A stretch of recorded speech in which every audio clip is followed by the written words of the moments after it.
So in this example, we saw how a new customer was discovered. But how can you actually discover brand new audiences? As we continue to grow our businesses, the need is ever increasing to be able to leverage data to find those new audiences. Really, data is that power to understand who your customers are, what stage they're at in engaging with you, what channels they most like to engage with, and ultimately being able to measure the success of your marketing. Being able to bring together different data sources allows you to translate it into actionable audiences. Now, what's actually interesting here is there's some research from the Winterberry group that says 90% of people actually achieve some competitive advantage by using data, but 32% claim a substantial competitive advantage. So what does that 32% know that the rest of us don't know? And in fact, it's about how to be able to not just use data that is available to everyone, but how to be able to use data that is unique to you. So by being able to combine third-party data, which everyone has access to, with first-party data, which only you have access to, you can create very differentiated audiences that are a competitive advantage that only you have access to and you can be using to drive your targeting activities. So what I want to talk about today is some innovative approaches that we've introduced into the product to allow you to more effectively use data. We're going to be talking about how our integration with AddThis, a new member of our team, being able to use AddThis data that is brand-based and intent-based and even lifestyle-based audiences to be able to discover new audiences. Also being able to expand the reach of audiences through built-in lookalike modeling. And also, we're going to actually start off with being able to use data to better understand your competition and what your competition is doing. So let's meet Chu Min here. So Chu Min, she lives in New York and she's a big afternoon snacker and a real health food nut. She's heard about this new protein bar and she's doing a little bit of research on it. So she looks at websites and reads some reviews about this new protein bar. She even hits Twitter to go check out what her friends are actually talking about it. So she's obviously a big nut as she's going around looking for all these great details on this protein bar. And she's doing this frenetic customer journey that we had talked about a little bit earlier. So now let's meet April here from Durham Provisions. Durham's obviously branched out in their business here. They've gone into the food business and Durham wants to be able to find a way to connect with potential customers. And so April would love nothing more than to be able to connect with Chu Min, to be able to talk to her about the Hannah protein bar. So let's take a look at how CPG companies can actually start to use the Marketing Cloud to reach broader audiences. April actually starts her day by looking for trends that are talked about within snack food and protein bars on different related topics that she's already set up in Oracle Social Relationship Management, and to determine what she wants to showcase in her content and what her typical buyers are actually talking about. So armed with this information, April can actually fire up SRM and use a new integration with our partner Unmetric to be able to get competitive benchmarking, to be able to see what some of her competition is actually talking about and how they are actually working on different social networks. In fact, April's noticed that some of her competitors are actually getting greater engagement over the last time period on social environments. And because she's really creating a lifestyle brand and a healthy eating brand, she wants to have a very authentic voice and be able to engage one-on-one with customers through social environments. So let's take a look how April can use then the rest of the Marketing Cloud to be able to find those new audiences. So the first piece is the addition of AddThis. So April is able to build custom audiences using AddThis. AddThis has a set of over 2 billion users that collects data from over 15 million domains worldwide.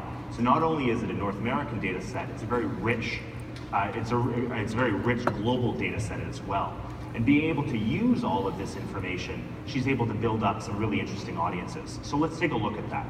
So this is now integrated into the data management platform.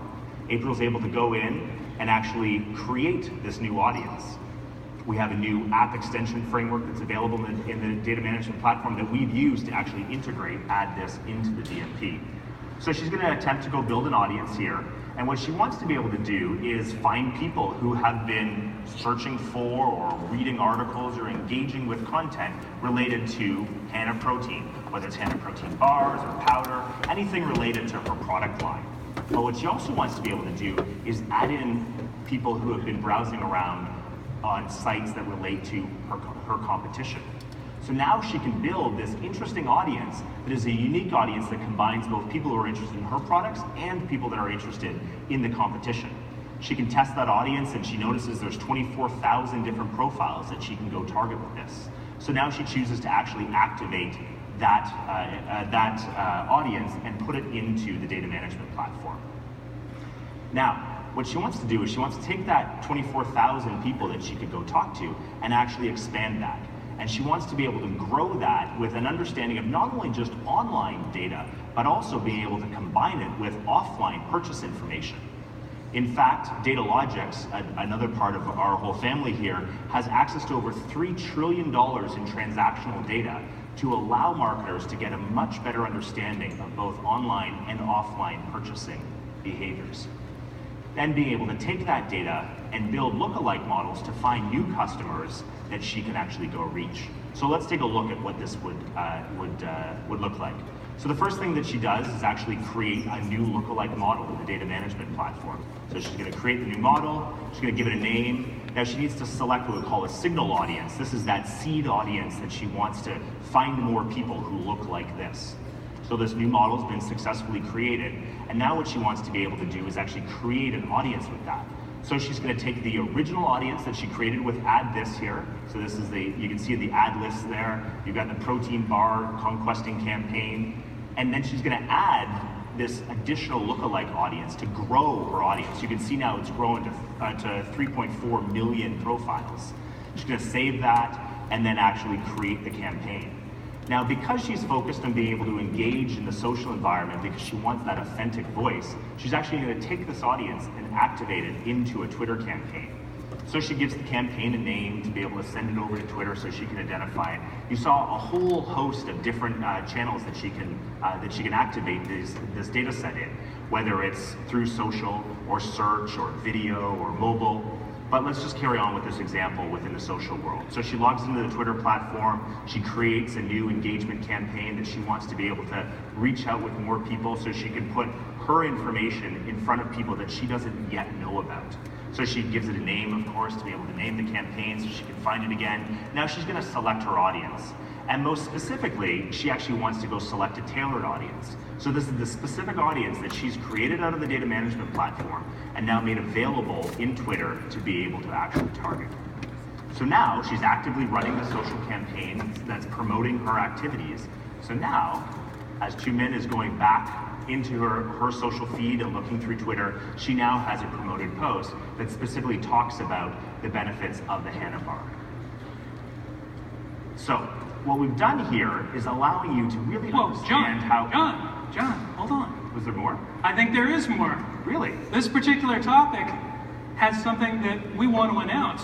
That's right, Steve. Do you want to just let them know this one last thing? I will let them know this Perfect. one last thing. You know, it's my pleasure to say earlier that the Responses Maximizer integration was the first of what will be more. I forgot to mention the more is already here today. That's right. We're announcing that Oracle DMP will be together with Maximizer as of now. And what that gets you is a very interesting use case apropos to what John has been talking about. So let's take a look at how it works.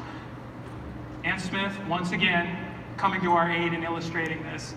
We've seen Ann mostly in the context of orchestrating and optimizing for customers that she already somehow knows, somehow has some data on. However, there are those situations when people come to the Durham Denim website with no behavioral history with Durham, no relationship at all. Is showing all these people the same thing really the best she can do? Let's take a look. If only Ann knew that this guy was a backpacker, she could go and give him the relevant experience for the backpacker. There's a way to do it with this new integration. So let's check it out. We're in the Oracle DMP, and what Ann is going to do is create a new audience. In creating the new audience, she's going to do a keyword query. She's going to look up backpack. And it turns out that when she does so, she finds a number of different potential audiences. A couple interesting ones are, hey, people who are in market for backpacks, that sounds pretty good, as well as people who are backpackers. So you can see here, she's creating the audience, she's going down to the data campaign section, and she's going to activate it in Maximizer. So she's going ahead, giving it a name. That's it. She's created the audience on the Oracle DMP side. Now, let's flip over, let's look at what's going on in Maximizer. We've seen this before. We don't want to give everybody the same old homepage. And so we're going to go in, we're going to say, wait a minute, backpacks. Let's go and get that asset. Let's go and create a variant for it. Very similar to how we did the targeting before. We've got that. Now this time the targeting is very straightforward. We're just going to head straight over. We're going to find that attribute that we just defined in Oracle DMP. We're going to map it, and we're ready to go. So you've seen very briefly here how you can put together extra data to look over your own data horizon. I have no relationship with this anonymous person coming in. Look beyond your data horizon and say, wait a minute, I can go and ask Oracle DMP, anonymous person, is this a backpacker? And if the answer is yes, I will go and give them that experience with the backpacks. So just knowing that someone is a backpacker, not anything else, we don't have to know their name, their identity, it's a backpacker, can be the thing that gets you in that first impression a relevant rather than simply generic experience. Now, John, I'm sorry I interrupted there. You were recapping. Please recap. A very important interruption. So what we're allowing you to do is be able to target your ideal audience, allowing you to be able to scale those audiences and get greater reach while not sacrificing good targeting, and then being able to tap into online behavior of both your customers and being able to tap into an understanding of what your competitors are doing to be able to help you understand how to discover and engage with the right audience. Very good. So that's discovering the right audience. All right, so we're down at the end of this thing, but I did want to take